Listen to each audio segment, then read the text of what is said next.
Short minded بننے کی ایک لمٹ ہے. تو آپ کے گھر میں سالی آ گئی, ٹھیک ہے, اگر اس نے سلام کیا آپ سلام کا جواب دے دیں. اول تو اس پہ پردہ لازم ہے, مرد پہ پردہ لازم نہیں ہوتا. اس نے سلام کر لیا, آپ کے وعلیکم السلام, بہت زیادہ ہو گیا, آپ خیریت سے, اپنی بیگم کی موجودگی میں پوچھ لیں آپ خیریت سے, الحمدللہ, ٹھیک ہے, اپنا خیال رکھیے گا. بس بھابھی سے بھی اتنا فری ہو سکتے ہو آپ.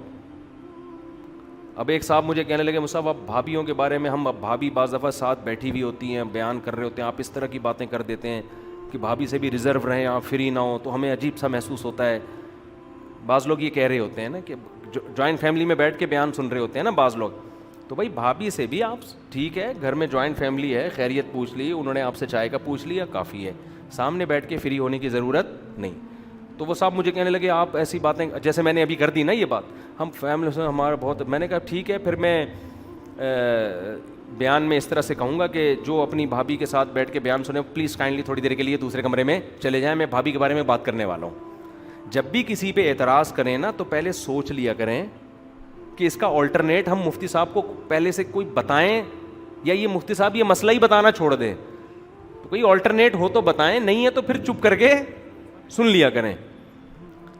ہمارے یہاں بس یہ جو اعتراض آئے پارسل کر دو, پارسل کر دو, سوچتے ہی نہیں ہے کہ اگلا کے پاس اس کے علاوہ کوئی آپشن نہیں ہے. تو میں یہ کر رہا تھا جہاں مسکرانا افضل ہے تو اب آپ کیا کرو گے اللہ کے لیے. اچھا, اس میں ایک غلو یہ ہوتا ہے کہ یونیورسٹیوں میں بعض لوگ دیندار بن جاتے ہیں, داڑھی رکھتے ہیں, پگڑی ہوتی ہے, تبلیغ میں وقت لگا رہے ہیں, شلواریں ٹخنوں سے اوپر آ گئیں, تو ان کے کلاس فیلو میں کوئی لڑکی ان سے بات چیت کرتی ہے تو وہ تھوڑا بدتمیزی سے, روٹھے لہجے سے جواب دیتے ہیں, اور وہ یہ سمجھتے ہیں کہ اس بدتمیزی سے بات کرنے پر ہمیں ثواب ملے گا. دیکھو اس سے دینداروں کا امیج بہت خراب جاتا ہے. ایک فری ہونا ہے بری نیت سے, وہ فری ہونے کی اجازت نہیں ہے, لیکن ایک خوش اخلاقی سے, اتنی خوش اخلاقی جس سے کم از کم آپ کا امیج برا نہ جائے, یہ ضروری ہے. کیونکہ بعض لوگ نا اس میں بڑا غلوف کرتے ہیں. کوئی بھی جوان لڑکی آپ سے بات کر, ابھی ایک دن کیا ہوا, چند سال پہلے کوئی لڑکی بیچاری بائک پہ پیچھے بیٹھی ہوئی ہے, تو بائک گری, وہ لڑکی بھی گر گئی, اس کی شلوار پھٹ گئی, یہاں سے سڑک پہ گھسٹ گئی.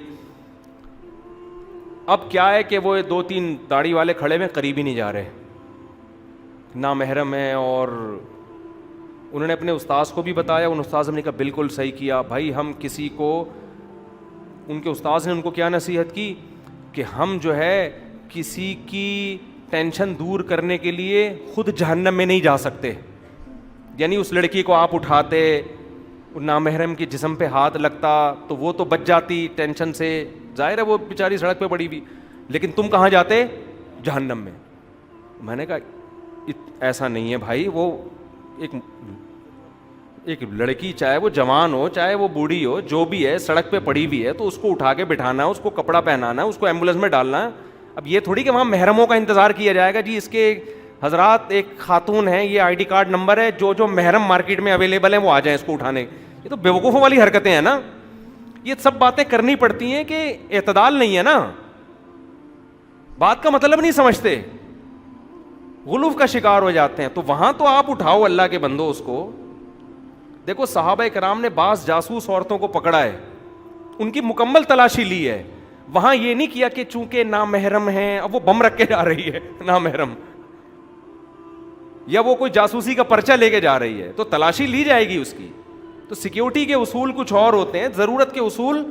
ڈاکٹر ہے وہ آپریشن ہی نہیں کر رہا کہ نامحرم ہے, ابے بھائی مر رہی ہے, پیٹ پھاڑ اس کا, کاٹ اس کا پیٹ.